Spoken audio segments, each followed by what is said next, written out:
गणपति अथर्वशीष का आज दूसरा पार्ट लेते हैं। कल हमने थोड़े गणेश तत्व के बारे में समझा था कि गणेश तत्व है क्या। देखो, आदिदेव जितने भी थे जिससे ये सृष्टि के अंदर, ये ब्रह्मांड के अंदर कुल हलचल हुई, जो शक्ति से हलचल हुई। देवता तो बाद में बने, पहले जो शक्ति से हलचल हुई वो मूल शक्ति एक ही है। वेदों में उसे एको ब्रह्म द्वितीयो नास्ति कहा है कि ब्रह्म एक है, दूसरा नहीं है।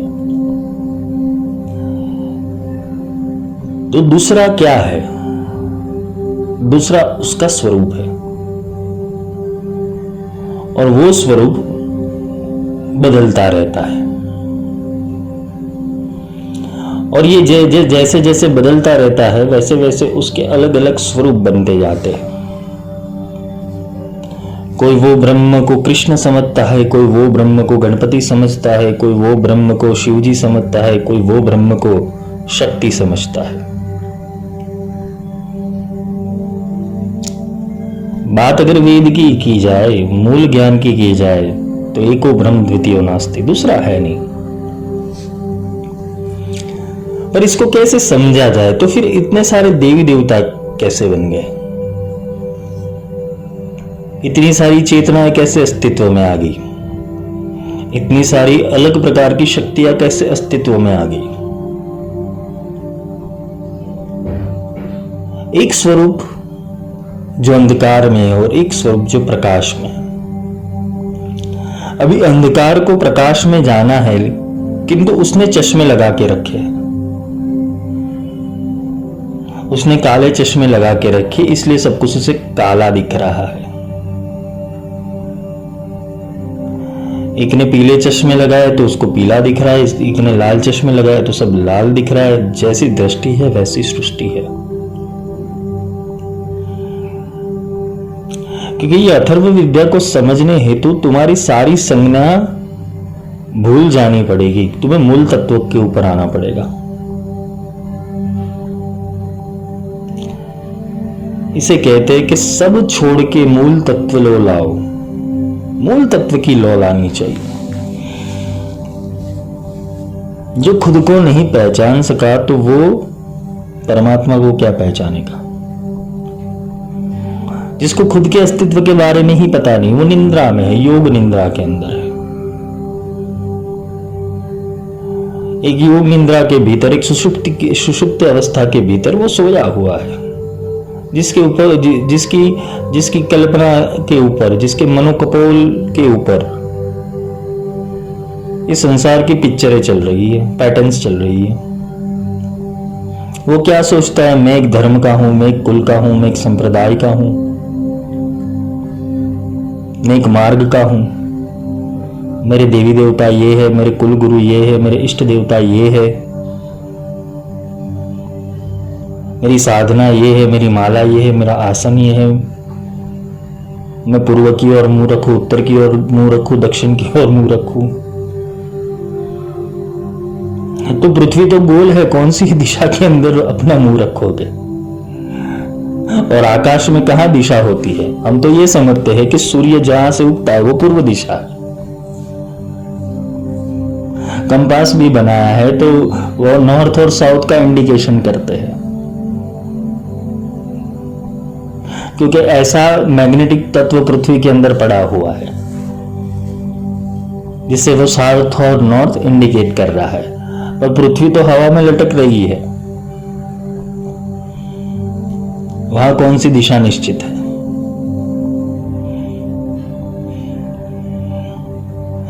समानांतर ब्रह्मांड की बात करें, पैरेलल यूनिवर्स की बात करें या टाइम ट्रेवल की बात करें, वहां तो ना देश है, ना काल है, ना दिशा है, ना क्षेत्र है, कुछ भी नहीं है। विज्ञान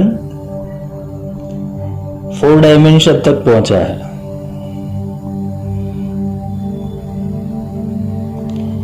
चौथे स्तर की चीजें समझने की अभी विज्ञान कोशिश कर रहा है। जबकि हमारा आध्यात्म तो इतना बड़ा है, क्योंकि ये सारी चेतनाएं सूक्ष्म शरीर प्राण शरीर से समझी और महसूस की जाती है।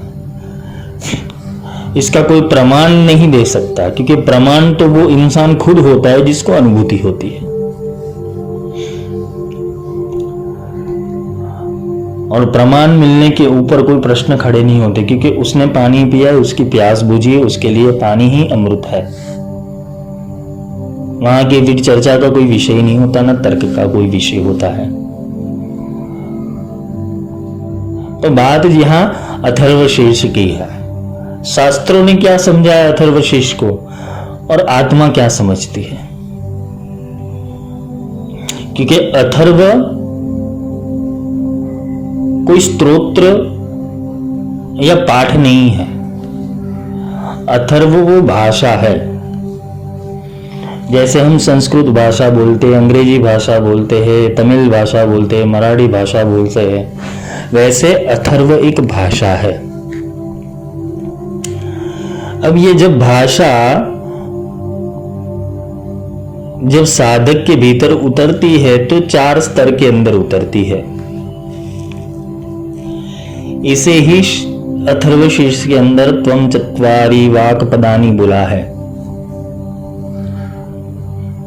और वो चत्वारि वाक पदानी कैसी है? त्वम गुणत्रयातीतो, तुम देहत्रयातीतो, तुम कालत्रयातीतो। वो गुण रहित है, काल रहित है, देह रहित है। तो तुम तो ठहरे देह के अंदर, तो तुम देह की भाषा ही समझोगे, देह के बाहर की भाषा कैसे समझोगे? तो देह की बाहर की भाषा समझने हेतु ये अथर्व बोध दिया जाता है। इसे ही गुप्त गायत्री भी कहते हैं। विश्वामित्र ने पथ बना दिया, मंत्र बना दिया, ओम भूर्भुवस्सुवः तत्सवितुर्वरेण्यम। लेकिन वो पथ बनाया है, वो गायत्री मंत्र नहीं, मंत्र का दृष्टा है। वो मंत्र को प्राप्त करने हेतु का रास्ता, गायत्री जो अभी पढ़ रहे हो, मंत्र पढ़ रहे हो, वो रास्ता है, वो मूल मंत्र नहीं है। इसके आगे ओम लिखा गया है, और ओम के पीछे जो चल रहा है वो सारी ऊर्जाएं मूल शक्ति है, अथर्व है, वही गायत्री है। तो इसको अगर हम समझने जाए तो कैसे समझे कि अगर तुम्हारा शरीर, तुम्हारे शरीर में से हड्डियां निकल जाए, रुधिर निकल जाए, मांस निकल जाए, सब कुछ निकल जाए, और सिर्फ प्राण तत्व रहे, तो तुम्हारा शरीर कैसा रह जाएगा? एकदम हल्का हो जाएगा, बिना वजन का। तो ये जो तुम्हारे भीतर जो ये 4 तत्व है, अग्नि, जल, वायु और पृथ्वी, अगर ये निकल जाए तो सिर्फ आकाश रहता है। और ये आकाश तत्व के अंदर प्रवेश करने पर ही ये सारे रिकॉर्ड सुनाई देते हैं। लोग इसके कोर्स करते हैं, आकाशिक रिकॉर्ड। ये तत्वों का ट्रांसमिशन है। तुम पहले पृथ्वी को समझते हो, फिर जल को समझते हो, फिर अग्नि को समझते हो, फिर वायु को समझते हो, फिर अंतरिक्ष में प्रवेश करते हो। ये 5 तत्वों के 5 अलग अलग शरीर है, और हर एक शरीर से वो तत्व की पूरी जो केमिस्ट्री है वो तुम समझ सकते हो। इसे ही अन्नमय कोश, प्राणमय कोश, कारणमय कोश, विज्ञानमय कोश, ये सब कहा गया है। इसलिए भगवान गणेश के ये अथर्वशीर्ष के अंदर ये बोला गया है, तुम ज्ञानमय हो विज्ञानमयोऽसि। तुम ज्ञान हो, तुम विज्ञान हो, तुम ज्ञान भी हो, यानी जो बोध मिल रहा है वो, और विज्ञान यानी आने वाली जनरेशन के अंदर, आने वाले समय के अंदर, आने वाले काल के अंदर जो चीजें बनने वाली है या जो आविष्कार होने वाली, वो भी तुम हो। क्योंकि आविष्कार तभी संभव होता है जब वो चेतना तुम्हें स्पर्श करके कुछ समझाए। सामान्य मानस आविष्कार नहीं कर सकता है, साधारण जीव आविष्कार नहीं कर सकता है, तप से आविष्कार होता है। तो जितने भी ऋषि ने स्तोत्र ये सुक्तम या जो भी चीजों की रचना की है, पुराणों की रचना की है, तो अपने एक स्तर के ऊपर से उठकर की है, अपने मनुष्य भाव से ऊपर उठकर की है। वो ब्रह्मांड के उन रहस्यों को समझने की कोशिश करने हेतु अपने जीव भाव का त्याग किया था। जीव भाव कौन सा है? मैं किसी काल का हूं, मैं किसी क्षेत्र का हूं, मेरा नाम ये है, ये मेरा शरीर है, ये मेरा परिवार है, ये मेरे मित्र है, ये मेरा समाज है, ये मेरा देश है, ये मेरा राष्ट्र है, ये मेरी पृथ्वी है, ये मेरी आकाश गंगा है। उससे ऊपर क्या? जैसे जैसे साधक का स्तर बढ़ता जाएगा वो व्याप्त हो जाएगा। वेदों में इसीलिए नहीं कहा वसुदेव कुटुंबकम, सारा विश्व कुटुंब है। शांति पाठ भी यही कहता है, द्यो अंतरिक्ष गुम शांति, पृथ्वी शांति, वनस्पतय शांति, विश्वदेवा शांति, सबको शांति मिले।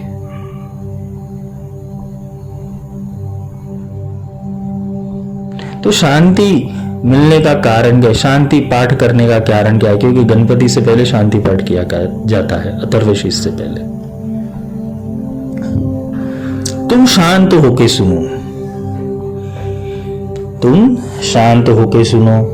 और शांत होके कैसे सुनना है? किस वाणी को सुनना है? तो यहां बोला गया है, क्या बोला गया है? भद्रम करने भी, कल भी मैंने समझाया था।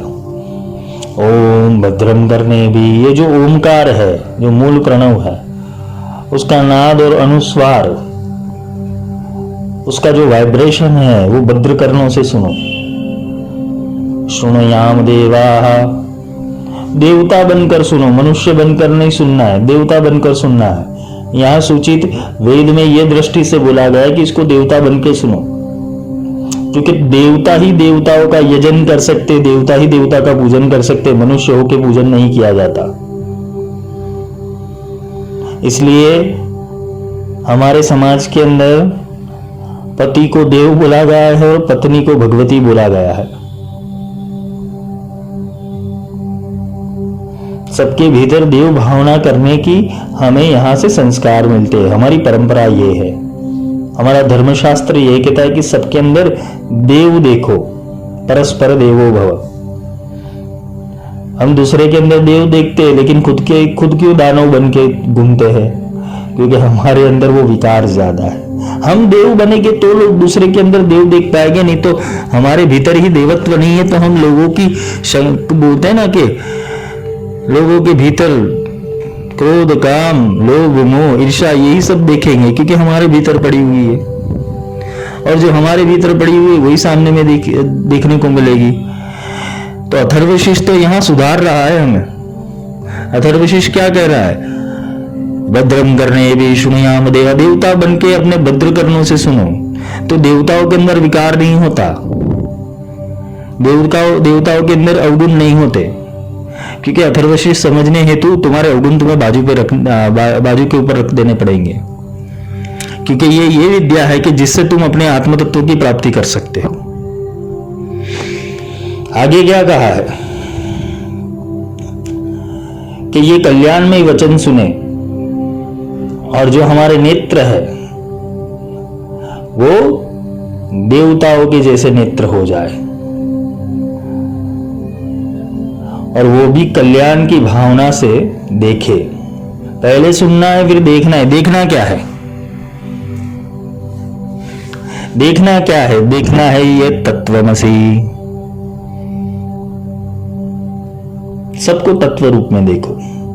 अगर तुम्हारा अध्यात्म बढ़ाना है तो तुम्हें गहराई में उतरना पड़ेगा, भाव में उतरना पड़ेगा कि जो मेरे अंदर चल रहा है वो सामने वाले के अंदर चल रहा है, जो मेरे अंदर ऊर्जा है वो उसके अंदर ऊर्जा है, मेरे अंदर भी प्राण है उसके अंदर भी प्राण है, मेरे अंदर भी अच्छे गुण है उसके अंदर भी अच्छे गुण है। किसी के सद्गुणों को प्राप्त करने की कोशिश करो। तो ये कल्याणमय वचन अपने भद्र कर्णों से सुनो और अपने भद्र नेत्रों से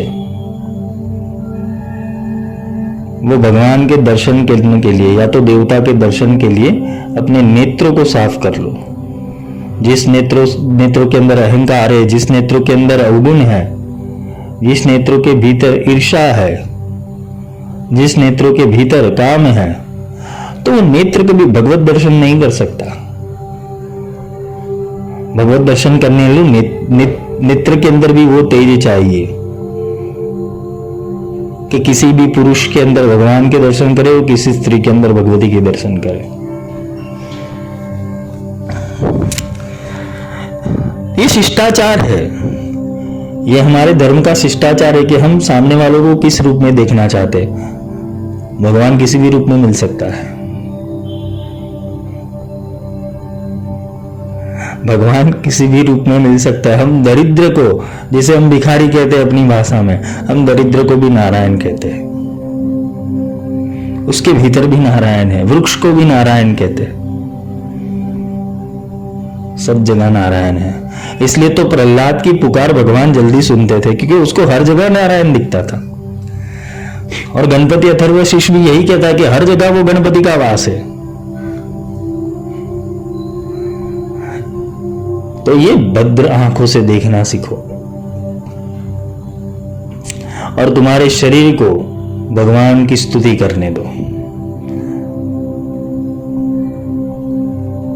और हमारा जो आयुष्य है वो भगवान के कार्यों के अंदर, कर्मों के अंदर लीन हो पाए, हम अपनी आध्यात्मिक प्रगति कर पाए। इसलिए हमारे शरीर को भी वो देवात्मा जैसा बनाओ कि मेरे भीतर देवता वास कर रहा है।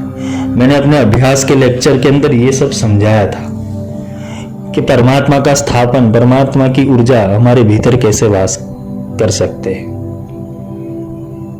हे इंद्र, स्वस्ति न इंद्रो वृद्धश्रवा, स्वस्ति न पूषा विश्ववेदाः, स्वस्ति नस्तारक्षो वरिष्ठनेमि, स्वस्ति नो बृहस्पतिर्दधातु। वरिष्ठ नेमि, जो अरिष्ट का संहार कर देता है। अरिष्ट यानी कि जो चीजें काम की नहीं है, जो बेकार की उपज है, उसको निकाल देना, अरिष्ट का विनाश कर देना। हमारे लिए हे इंद्र, इंद्र हमारे लिए कल्याण का पोषण करे। संपूर्ण विश्व का ज्ञान रखने वाला जो पूषा है, हमारे लिए कल्याण का पोषण करे। और अरिष्ट को मिटाने के लिए जो चक्र के सदृश शक्तिशाली गरुड़ देव है, वो हमारे लिए कल्याण का पोषण करे। तथा बुद्धि के स्वामी जो बृहस्पति है, वो हमारे लिए कल्याण की पुष्टि करे। यहाँ परमात्मा को प्रार्थना की जाती कि हमारे त्रिविध ताप की शांति हो। ओम शांति शांति शांति। हम लोग ओम शांति शांति शांति लिख देते, लेकिन पता ही नहीं है शांति शांति 3 बार क्यों लिखते हैं। हमारे त्रिविध ताप है, आदि भौतिक, आदि दैविक और आध्यात्मिक। ये तीनों ताप का शमन करने हेतु वहां शांति की प्रतिष्ठा करनी जरूरी है। तो जो इंद्र है, जो इंद्रिया है, जो पूषा है, जो पोषण देने वाला है, जो अरिष्ट को मिटाने वाला जो चक्र है, वो चक्र कौन ले आता है? शेन। शेन का अर्थ है गरुड़, गरुड़ का अर्थ होता है प्राण। वो प्राण शक्ति है। तुम शांति से भीतर अपने प्राणायाम करो, गहरी सांस लो और गहरी सांस लेके अपने भीतर के तत्व को देखने का प्रयास करो। जब सब शांत हो जाएगा तो फिर जो भीतर आवाज हो रही है उसको पकड़ने की कोशिश करो, क्योंकि प्राण ही तो पोषण देते हैं, प्राण ही तो इंद्रियों को शांत करते हैं। प्राण जब पूर्ण हो जाए तो इंसान अपने जो शरीर है उस शरीर में उत्क्रांति करता है। उस स्थूल शरीर से सूक्ष्म शरीर, सूक्ष्म शरीर से कारण शरीर, कारण से महाकारण शरीर, इस और महाकारण से विराट शरीर में भी वो प्रवेश कर सकता है। ये सब प्राण ऊर्जा का खेल है। लेकिन प्राण को जो ऊर्जा दे रहा है वो कौन है? वो अभी शुरुआत हो रही है। प्राण को ऊर्जा कौन दे रहा है? तो यहाँ पे गणपति अथर्वशीष की शुरुआत होती है। ओम नमस्ते गणपतये त्वमेव प्रत्यक्षं तत्त्वमसि त्वमेव केवलं कर्तासि त्वमेव केवलं धर्तासि त्वमेव केवलं हर्तासि त्वमेवं सर्वं खलविदं ब्रह्मासि त्वं साक्षात् आत्मासि नित्यम। तो ओंकार है जो मूल ब्रह्म है, उसको साक्षी रखते हुए मैं गणाधिपति जो गुणों के अधिपति उनको प्रणाम करता हूं। त्वमेव प्रत्यक्षं तत्त्वमसि, उसके लिए मैंने कल समझाया था। त्वमेव केवलम कर्तासि, वो कर्ता कौन है? तुम्हारे भीतर कर्ता कौन है? वही तो है। अगर वो मूल चेतना तुम्हारे में से गायब हो गई तो तुम मृतप्राय घोषित कर दिए जाओगे। त्वमेव केवलम धर्तासि, धारण करता भी वही है। ये पंचभूतों का चोला किसने पहन के रखा है? अगर इसमें से आत्मा निकल गई तो, ये शरीर में से आत्मा निकल गई तो क्या रहा? तो वो धारण करने वाला भी वही है, कर्ता पुरुष भी वही है, धारण करने वाला भी वही है। त्वमेव केवलम हर्तासि, संहार भी तो वही करता है। जब शरीर का समय यहां पे खत्म हो जाता है, शरीर छोड़ देता है इंसान। तो इस सब के अंदर स्थिर क्या रहता है? इस सब के अंदर जैसे कर्ता, धर्ता और हर्ता, उसके अंदर स्थिर क्या रहता है? त्वमेव सर्वं खलविदं ब्रह्मासि, स्थिर वही रहता है जो पूरे ब्रह्मांड में है, जो पूरे विश्व रूप के अंदर है, जो पूरे चर और अचर के अंदर सब जगह विद्यमान है। वो ब्रह्म, ब्रह्म सत्य जगत मिथ्या, सर्वं खलविदं ब्रह्म, ब्रह्म सब जगह है। तो गणपति भी ब्रह्म ही है। वो तो एक आकृति बनाई है कि उससे हम अपने शरीर के विज्ञान को समझ सके, नाड़ी विज्ञान को समझ पाए, इसलिए वो आकृति बनाई गई है। तो ये सब, ये ब्रह्म क्या है? अब यहां तो बोल दिया कर्ता, हर्ता, धर्ता सब कुछ तुम ही हो, ये ब्रह्म भी तुम ही हो, पर तुम क्या हो? त्वं साक्षात् आत्मासि नित्यम, और तुम वो साक्षात आत्मा हो। अब सोचो, आत्मा से बड़ा कोई तत्व ही नहीं है, तो आत्मा के भीतर ही ये सारी चीजें हैं। अगर अपने आत्मा के अस्तित्व तक पहुंच गए तो तुम परमात्मा के अंदर विलीन हो जाओ, क्योंकि आत्मा ही परमात्मा है। तो अथर्वशीष कोई गणपति का स्तोत्र नहीं है, ब्रह्म का स्तोत्र है। सारे अथर्वशीष ब्रह्म का स्तोत्र है, बस ऊर्जा का वहन अलग अलग रूप से है, और ऊर्जा का वहन अलग अलग रूप से है।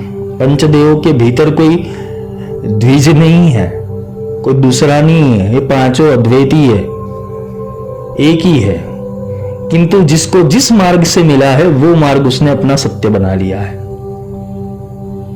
अथर्वशीष के लिए गणपति सत्य है, गणेश अथर्वशीष के लिए शिव, अथर्वशीष के लिए शिव सत्य है, देवी अथर्वशीष के लिए देवी सत्य है। पर ये तो चेतना है।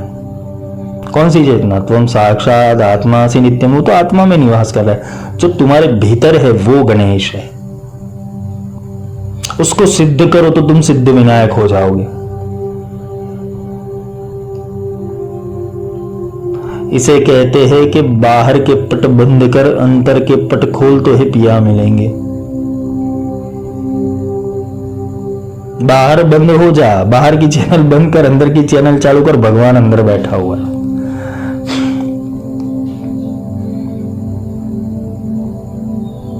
कबीर ने बहुत सही बोला था कि गंगा किनारे गर करूं नहाऊं निर्मल नीर, पीछे पीछे हरि फिरे कहत कबीर कबीर। गंगा यानी कि जो सहस्त्रार के ऊपर धारा हो रही है, वो शक्ति की, वो ऊर्जा की, वो गंगा है। गंगा किनारे घट करूं, गर करूं, तो गंगा का घट कौन सा है? तुम्हारा आज्ञा चक्र। यहां पे आके ऊर्जा रुकती है। गंगा किनारे घर करूं, यहां पे घर करना है, यहां पे निवास करना है। नहाओ निर्मल नीर, जो निर्मल नीर, निर्मल यानी जो तुम्हें निर्मल कर रही है ऊर्जा, तुम्हें ये दुनिया के स्वाद और माया से अलग कर रही है, वो निर्मल नीर, जो ज्ञान आ रहा है, जो बोध हो रहा है आज्ञा चक्र के ऊपर, पीछे पीछे हरि फिरे, हरि तुम्हारे पीछे फिरेगा, कहत कबीर कबीर। तो ये तो बहुत सहला मार्ग है, क्योंकि यहां तो बात आती है नाद की आगे, और नाद के लिए कबीर ने बहुत सही कहा है कि सुरत फसी संसार में तातो परी गो दूर, सुरत बांध कर स्थिर करे ताते सदा हुजूर। ये सुरता घूम रही है, ये ध्यान भटक रहा है तुम्हारा ध्यान स्थिर करो तो वो प्रकट हो जाएगा। शब्द बिना है सुरता अंधेरी, कहां कहूं को जाए, द्वार न पावे शब्द का फिर भटका का।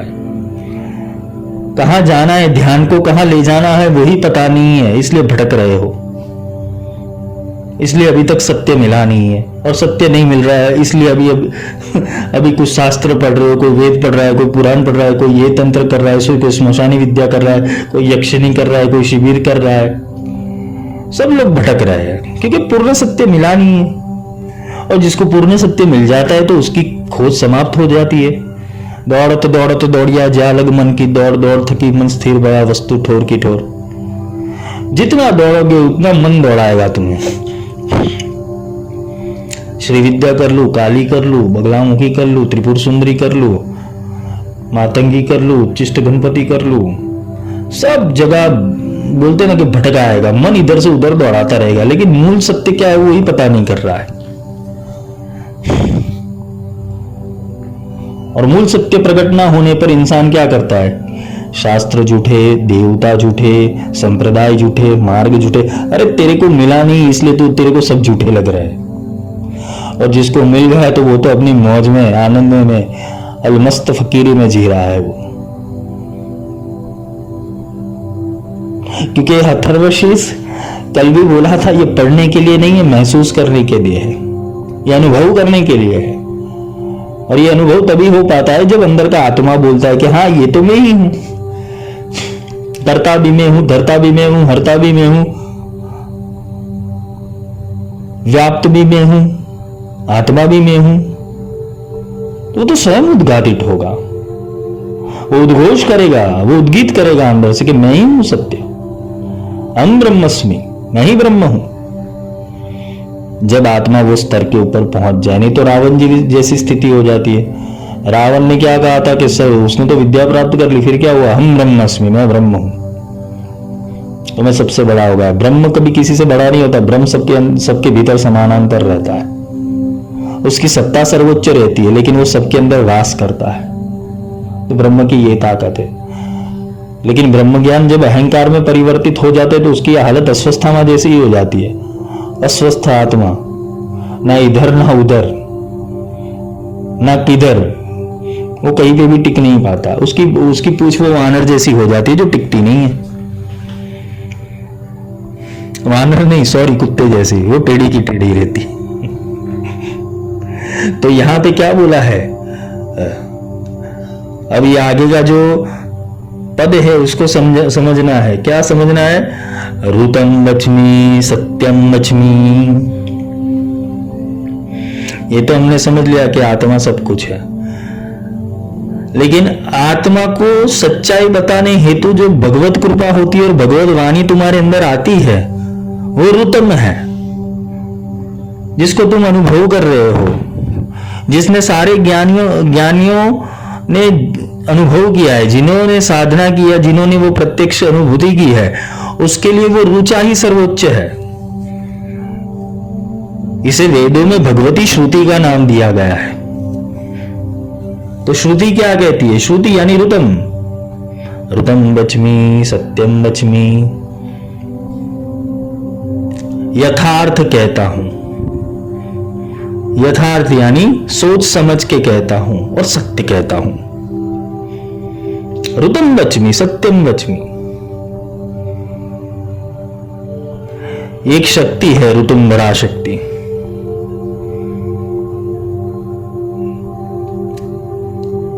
वो शक्ति से इंसान के भीतर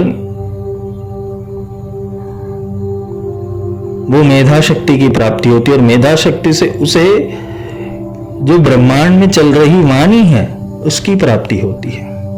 और वाणी, वो भगवान की वाणी, वो परमात्मा की वाणी, वो मूल वाणी, वो साधक के भीतर आके उसको समझाती है। उसे रूतम कहते हैं, यथार्थ कहते हैं कि ये अनुभव जन्य सत्य है, इसलिए सत्यम वच्मि। क्योंकि मैंने अनुभव कर दिया, मेरे को करंट लगा तो मेरा अनुभव सत्य है। क्योंकि मुझे वो बोलते नहीं, बिजली की तार को छुआ तो मेरे को करंट लगा। रुदम वच्मि, सत्यम वच्मि। तो सत्यम वच्मि क्या है? अवत्वम माम अवक्तारम अवश्रोतारम अवदातारम अवधातारम अवानुचान अवशिष्यम। अवत्वम माम, तो जब आत्मा निवास करता है और रुतम और सत्यम आता है तुम्हारे भीतर, तब ये जो स्तोत्र में लिखा गया है, अथर्वशीष के अंदर लिखा गया है, तो वहां अफर्मेशन देना होता है, वो गुरु देता है। वो गुरु जब तुम्हारे भीतर प्राण प्रतिष्ठा करता है, वो ब्रह्म की मूर्ति का आकार लेना जब तुम शुरू करते हो, तो गुरु तुम्हारा नक्शी काम करता है। क्योंकि जब तक तुम्हारा आकार पूर्ण नहीं होगा तुम्हें छोड़ा नहीं जाएगा। हीरे को घिसा जाता है क्योंकि उसकी वैल्यू बढ़ानी है, सोने को तपाया जाता है इसलिए क्योंकि उसकी वैल्यू बढ़ानी है। तो गुरु के पास शिष्य रह के समझता है, सीखता है और चलता है। जब तक शिष्य पूर्ण नहीं होता तो गुरु उसको जाने नहीं देता। और जो गुरु का त्याग करके जाता है तो वो बोलते हैं ना कि पूरे जन्मों में भटकता ही रहता है। तुम्हें एक जगह तो स्थिर होना ही पड़ेगा। एक तो तुम्हारा तारणहार होना ही चाहिए, वरना भटकते रहोगे। तो यहां पे क्या कहा? त्वम माम अवक्तारम, मेरी रक्षा करो। अवक्तारम, वही वक्ता है। अवम श्रोतारम, वही श्रोता है। अवम दातारम, वही दाता है। अवम धातारम, वही धाता है। अवानुचानम अवशिष्यम, वही आचार्य है, वही वेदविंद है, वही षडंग वेद विद्या है। 6 अंगों की वेद विद्या, षडामनाय की वेद विद्या, 6 आमनायों की वेद विद्या वही है। अम पुरस्तात, तो यहां कवच बनाया जाता है। अथर्व शक्ति से कवच बनाया जाता है कि मेरे भीतर जो बोलने वाला है, सुनने वाला है, धारण करने वाला है, मेरे जो गुरु है और जो शिष्य है, उसकी सर्व दिशाओं से रक्षा करो। क्योंकि वही अथर्व शक्ति, अवम दक्षिणादातम चौद्वातातम धरातात सर्वतोम माम पाहि पाहि समन्तात, वही ऊर्जा सारे सर्कल में घूम रही है। वही मूल ऊर्जा, वही मूल ब्रह्म की ऊर्जा जो तुम्हारे में वास कर रही है, तुम्हारे गुरु के अंदर वास कर रही है, सचराचर प्राणियों के अंदर वास कर रही है, अंड के अंदर वास कर रही है, पिंड के अंदर वास कर रही है, ब्रह्मांड के अंदर वास कर रही है, पृथ्वी में जो ऊर्जा वास कर रही है, अग्नि में जो ऊर्जा वास कर रही है, वो सब मेरी अथर्व शक्ति से रक्षा करो। हे अथर्व, हे मूल तत्व, हे गणाधिपति, आप मेरी रक्षा करो। क्योंकि यहां से क्या होगा कि यहां से एलिमेंटेशन शुरू होता है। ये प्रोसेस के बाद एलिमेंटेशन शुरू होता है। त्वं वाङ्मयस्त्वं चिन्मयः, त्वं आनंदमय, त्वं ब्रह्ममय, त्वं सच्चिदानन्दाद्वितीयोऽसि, त्वं प्रत्यक्षं ब्रह्मासि, त्वं ज्ञानमयो विज्ञानमयोऽसि। तो शिष्य को ये अथर्व शक्ति से क्या समझाया जाता है कि तुम ही वांगमयी हो। ये अथर्व है वही वांगमयी है, वही ईश्वर का वांगमयी स्वरूप है जो वाणी से आता है। जो परावाणी से आता है, जिसका स्वरूप वाणीमयी है, वांगमयी है। त्वम चिन्मयः। चिन्मय का अर्थ है जहां चित्त लग रहा है, जहां चित्त लय हो रहा है, जहां चित्त को आनंद आ रहा है। क्योंकि बिना भगवती श्रुति के, बिना ये अथर्व शक्ति के तुम्हें आनंद नहीं आएगा। साधना के अंदर तुम्हारी खोज अधूरी रहेगी, तुम्हें कुछ महसूस नहीं होने वाला। तो ये चिन्मय शक्ति है, यही चिति शक्ति बोला गया है। श्री विद्या के अंदर इसे चित्त शक्ति बोला गया है। तो वांग्मय तुम चिन्मय, तो ये जब चित्त में प्रवेश करती है, ये वाणी जब चित्त के भीतर प्रवेश करती है, ये अथर्व शक्ति जब चित्त के भीतर प्रवेश करती है, तुम आनंदमया, तो तुम आनंदमय अवस्था में आ जाते हो। तुम ब्रह्ममया, तुम ब्रह्म हो जाते हो। तुम ही वो सच्चिदानंद अद्वितीयोषि, द्वितीय यानी दो, अद्वितीय यानी एक, जिसे लोग अद्वैत अद्वैत बोलते हैं, जिसमें भीतर द्वैत नहीं है, वो एक सच्चिदानंद परमात्मा, जिसके भीतर पूर्ण सत्य, जिसके चित्त के अंदर आनंद डाल रहा है, वो सच्चिदानंद ब्रह्म, अद्वितीय परमात्मा, वो तुम हो। जब अथर्व का साक्षी बन जाता है शिष्य, या तो अथर्व का साक्षी वो साधक बन जाता है, अथर्व की प्राप्ति कर लेता है, तब ये अवस्था तुम्हें प्राप्त होती है। त्वम प्रत्यक्षम ब्रह्मासि, वो स्वयं ब्रह्म हो जाता है, वही ज्ञानमय और वही विज्ञानमय हो जाता है। त्वम ज्ञानमयो विज्ञानमयोसि, तो उसके भीतर ही वो ज्ञान प्रकट होने लगता है, उसके भीतर ही वो विज्ञान प्रकट होने लगता है। उसको कुछ करने की जरूरत नहीं है। अथर्वशी सिद्ध हो जाता है, फिर कुछ करने की जरूरत नहीं है, सब अपने आप होता है। सहजे सहजे सब मिले, सहजे सब छूट जाए। सहज में सब कुछ मिल जाता है। कुछ मेहनत, या बोलते हैं ना कि बहुत अनुष्ठान, बहुत जप, बहुत व्रत, तब भगवान ऐसा नहीं सोचते कि तुम ऐसा सब करो, तुमने ऐसा मान लिया है। कुछ पुस्तकों में डाल दिया है कि 1.25 लाख जप करने पे भगवान मिलेगा तुम्हें।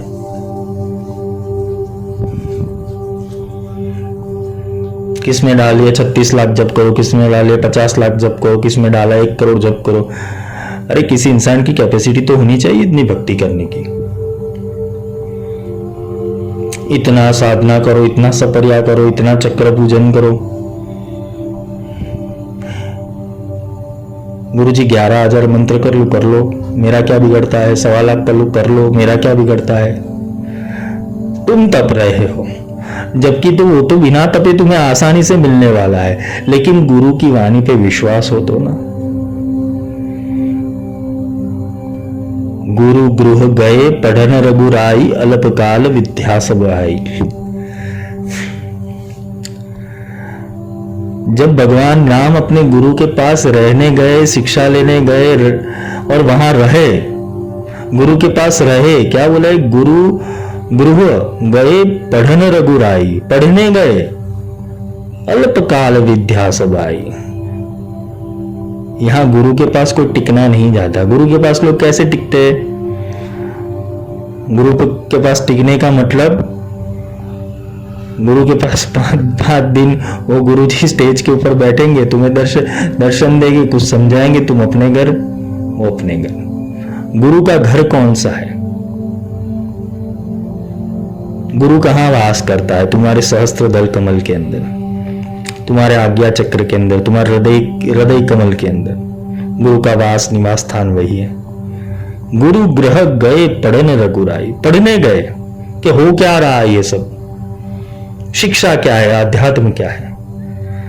तो अपने गुरु के पास गए, गुरु मंत्र की दीक्षा ली, गुरु ने विद्या सिखाई, अल्पकाल सब विद्या सब आई। अल्पकाल के अंदर सारी विद्याएं वो श्री राम को मिल गई। तो कैसे मिली? राम को खुद को नहीं पता था कि वो भगवान है। राम के अंदर विद्याएं कहां से आई? कृष्ण के अंदर इतनी 64 कलाएं कैसे खिल गई? इतने शॉर्ट टाइम के अंदर उनको सारी विद्याएं, सारी कलाएं कैसे आ गई? इसे कहते हैं कि जब शिष्य की पात्रता हो, ये बात ध्यान से सुनना, जब शिष्य की पात्रता होती है तो गुरुमंडल की कृपा होने पर देवी देवता तुम्हारे अंदर निवास करने के लिए आते हैं। वो मूल ब्रह्म की चेतना वो तुम्हारे भीतर निवास करने आती है। तुम्हारे चक्रों के ऊपर वो ऊर्जा का संचरण होने लगता है। तुम्हारे सप्त चक्रों के अंदर, सप्त मातृका इसे ही बोलते हैं, उसके भीतर वो ऊर्जा वहन करना शुरू कर देती है। अल्पकाल विद्या से भाई, शॉर्ट टाइम के अंदर सब कुछ प्रकट हो जाता है।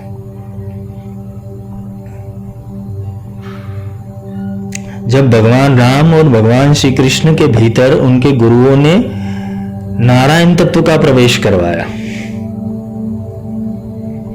गुरु की महिमा इसलिए बड़ी है और गुरु की महिमा इसलिए अनंत है कि गुरु जो कर सकता है ना, वो शास्त्र और पुस्तकें नहीं कर सकती, क्योंकि गुरु प्रैक्टिकल में विश्वास करता है, गुरु थियरी में विश्वास नहीं करता। गुरु देखता है इसके अंदर प्रकट हुआ कि नहीं, इसके भीतर से वेद प्रकट हुआ कि नहीं, इसके भीतर से पंचम वेद प्रकट हुआ कि नहीं, इसके भीतर से ज्ञान प्रकट हुआ कि नहीं। अपने आप होना चाहिए, बिना अभ्यास किए, बिना शास्त्र पढ़े। तो वो गुरु वैज्ञानिक बनता है, वो आविष्कार करने वाला बनता है। वो सारी कला, जैसे बोलते हैं श्री विद्या के अंदर कि 64 कला का निरूपण, 108 कला का निरूपण, ये तत्व का निरूपण, वो तत्व, वो हम मंत्र पढ़ लेते, निरूपण हम कोई नहीं कर पाता। और निरूपण हम ना होते तो फिर क्या करते हो, 1008 सफरिया की, 1008 चक्र पूजन किए, फिर भी कुछ प्रकट नहीं हुआ तुम्हारे भीतर, क्योंकि वो तत्व गुरु ने डाले ही नहीं। आजकल के गुरुओं का दीक्षा प्रोग्राम कैसा होता है, आओ दीक्षा देता हूं, बेटा मंत्र बोल दो, मैं जो मंत्र बोलवाता हूं मेरे पीछे मंत्र बोलो, हो गई दीक्षा, जाओ।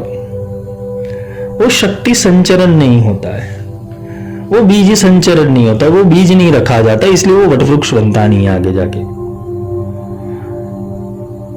इसलिए बोलते हैं कि अगर सच्चा गुरु मिल गया तो तुम्हारे भीतर ही वो मंदिर बना देगा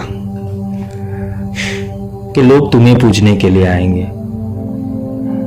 देवमंडल जो होता है, बोला गया है कि देवताओं को भी मनुष्य देह दुर्लभ है,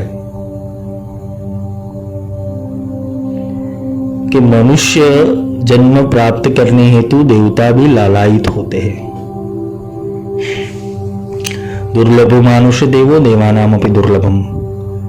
देवताओं को भी मनुष्य जन्म नहीं मिलता, उसका कारण यही है क्योंकि देवताओं को भी अपनी उत्क्रांति करनी है, ऊपर के लोक में जाना है या तो ऊपर के तत्व में जाना है, अपनी ऊर्जा का बढ़ाव करना है, तो देवता भी मनुष्य रूप में ही आते हैं।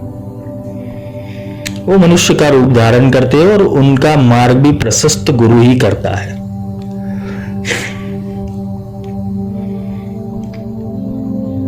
उनका मार्ग प्रशस्त गुरु ही करता है,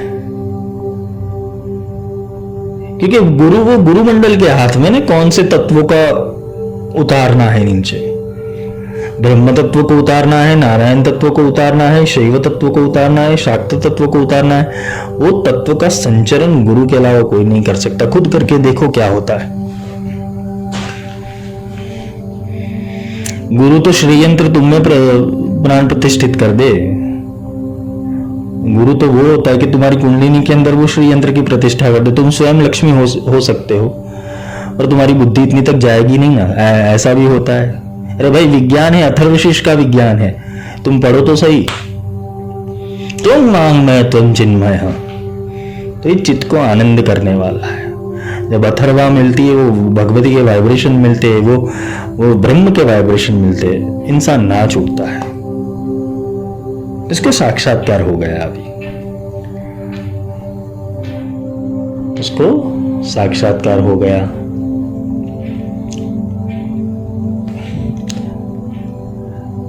वही ज्ञान है और वही विज्ञान है। सर्वम जगदिदं तत्तो जायते। ये सारा जगत उससे ही उत्पन्न हुआ है। किससे हुआ है?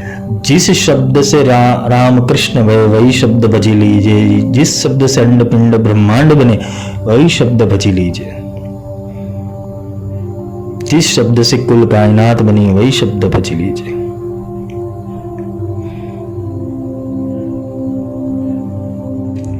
पहले जब शब्द था तब कुछ नहीं था, अब शब्द है फिर भी सब कुछ है, और आगे जब कुछ नहीं होगा तब भी वो शब्द रहेगा, वो नाद रहेगा, वो ऊर्जा रहने वाली है। इसलिए तो उसे कर्ता, हर्ता और धर्ता बोला गया है।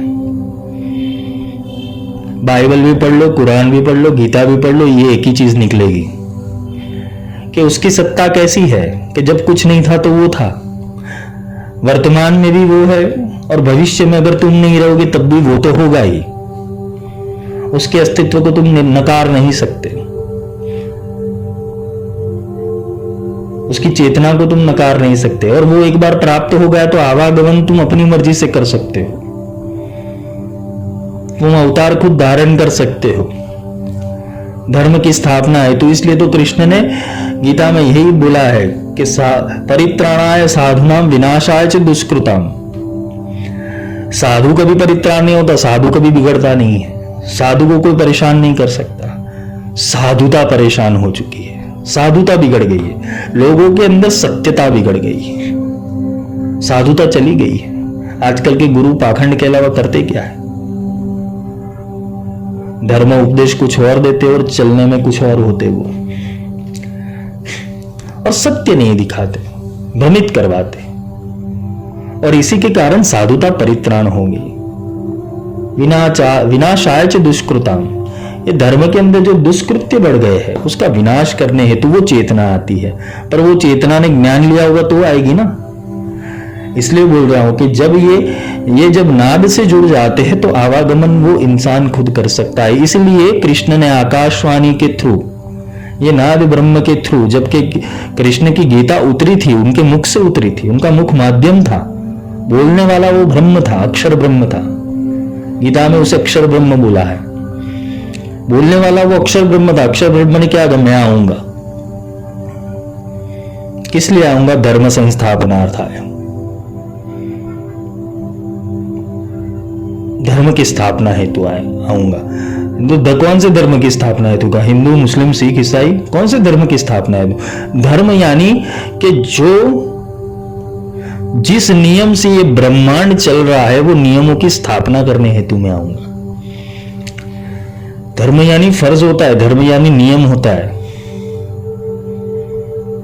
धर्म कपड़े पहनने से नहीं आता है, धर्म खुद का भाव है। और कौन सा धर्म की स्थापना करने के लिए आएंगे? आत्मधर्म की, क्योंकि यहां तो शास्त्रों में खुल के लिख दिया है, तुम साक्षात आत्मा से नित्यम। तो आत्मा का तो कोई ना रूप है, ना रंग है, ना आकार है, ना धर्म है, ना संप्रदाय है, ना मार्ग है।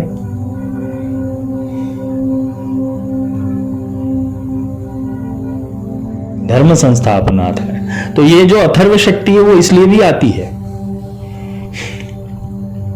वो मैट्रिक्स में कुछ आत्माएं उतरती है खेल खेलने के लिए, और बड़े बड़े बदलाव और बड़े बड़े पैटर्न साफ करके चली जाती है।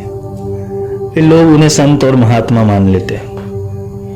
वो जीते हो तो उनकी पूजा नहीं होती, मरने के बाद उनकी मूर्ति रखी जाती है।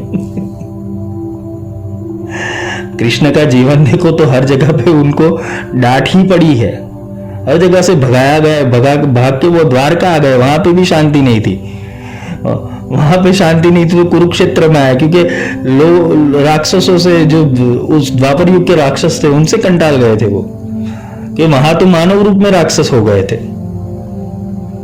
मन से खेल रहे थे सब, तो उनको भी मन से खेलना पड़ा।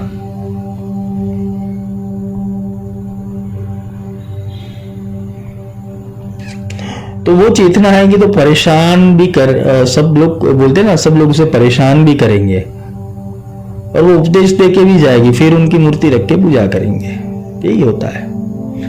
चाहे रामकृष्ण परमहंस को ही ले लो, आज उनके मठ है सब जगह, लेकिन जब वो जिंदा थे तब क्या था? कुछ गिने चुने शिष्य थे। रामकृष्ण परमहंस शास्त्रार्थ नहीं करते थे, वो अनुभूति करवाते थे।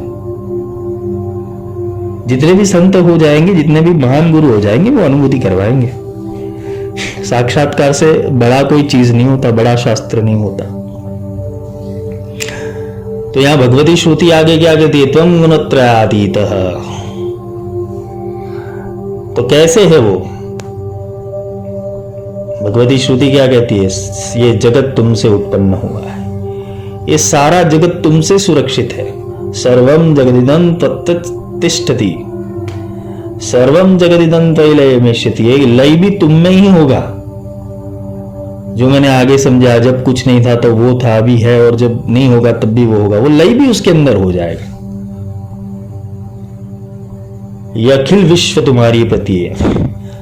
सर्वम जगदिदं तत्य प्रत्येति, त्वयि प्रत्येति। ये सब कुछ तुम ही हो। त्वं भूमिरापो नलो नीलो नभः। ये तुम भूमि, अग्नि, वायु, अंतरिक्ष, जल, ये सब कुछ तुम ही हो।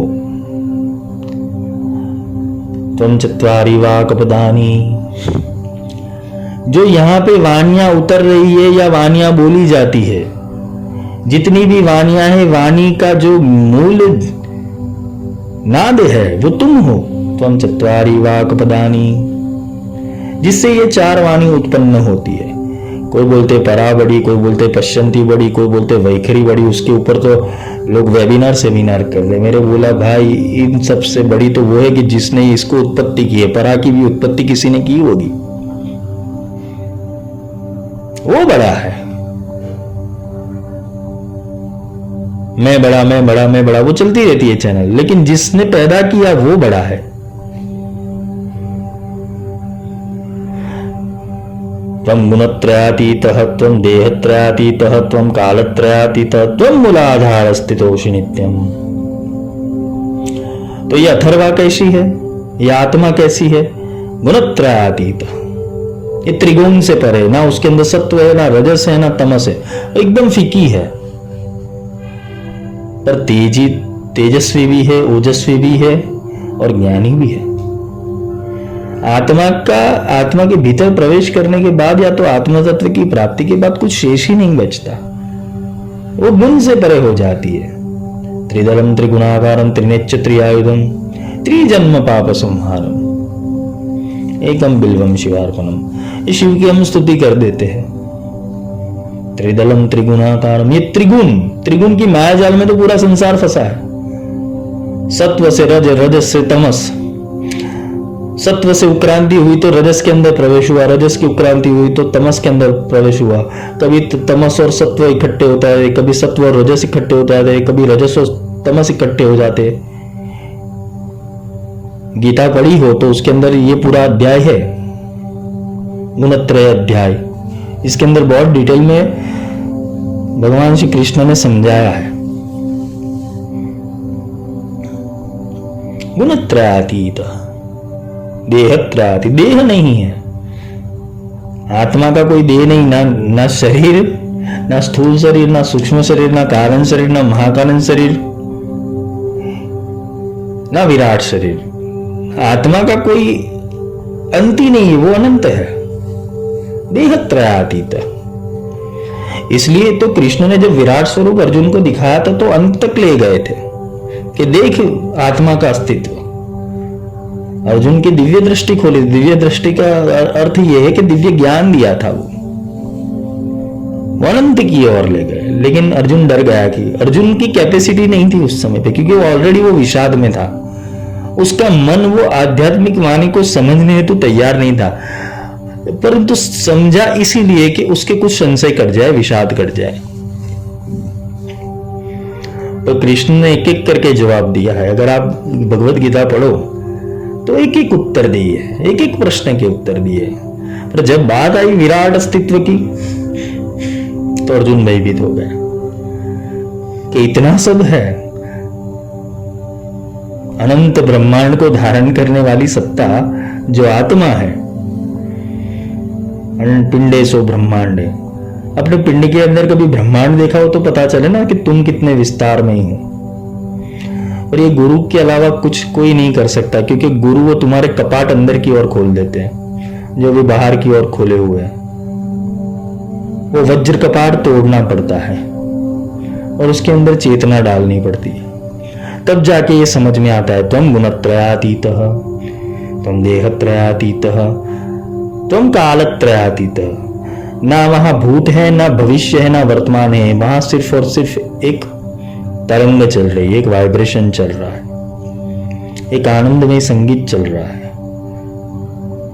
वहां शरीर की व्याख्या समझो एक नश्वर जीव की तरह है। नश्वर एक वस्तु है जिसके अंदर इलेक्ट्रिसिटी आती है तब चालू होता है, इलेक्ट्रिसिटी चली जाती है तो बंद हो जाता है।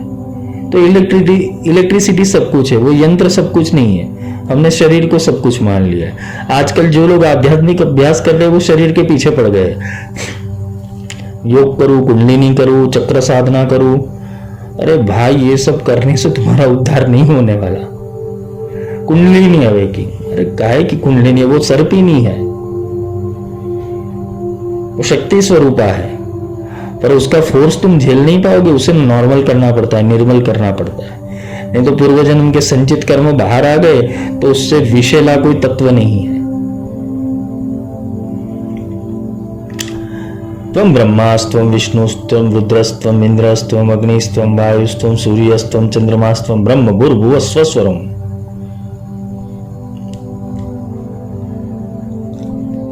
ये जो है वो हम कल समझेंगे।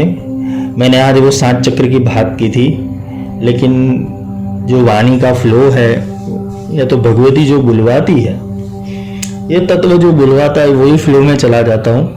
वहां फिर कुछ याद नहीं रहता। अभी याद आया कि 7 चक्र के बारे में समझाना है तो वो मैं कल अवश्य ले लूंगा। उसके भीतर हम समझेंगे कि ये अथर्व शक्ति कैसे कैसे ऊपर बढ़कर अपना विस्तार करती है। अथर्व शक्ति और प्राण शक्ति ये दोनों में अंतर है, समझ लेना। अथर्व प्राण में उतरती है और प्राण को ऊर्जा देती है। अथर्व शक्ति अलग है, रुतम शक्ति अलग है। अथर्व से रुतम बनती है और रुतम वो वैखरी परा पश्यंती मध्यमा के अंदर वो आती है समझाने हेतु। ये शक्तियों को समझने का वो बहुत गहराई वाला विषय है, लेकिन जैसे जैसे हम इस अथर्वशीष के अंदर आगे बढ़ेंगे मैं समझाता जाऊंगा। मैं तो समझाने वाला कोई हूं नहीं। भगवती जो सिखाती है मेरे मानस पटल के ऊपर जो आता है वो मैं बोलता हूं, क्योंकि ये भी अथर्व की ही कृपा है कि अथर्वशीष का पाठ समझा पा रहा हूं। तो मुझे तो पता नहीं है कि अथर्वशीष में है क्या, किंतु ये समझाने वाला भी वही है। मैं माध्यम हूं सिर्फ। तो आज के लिए इतना ही। जय माई की, शुभ रात्रि।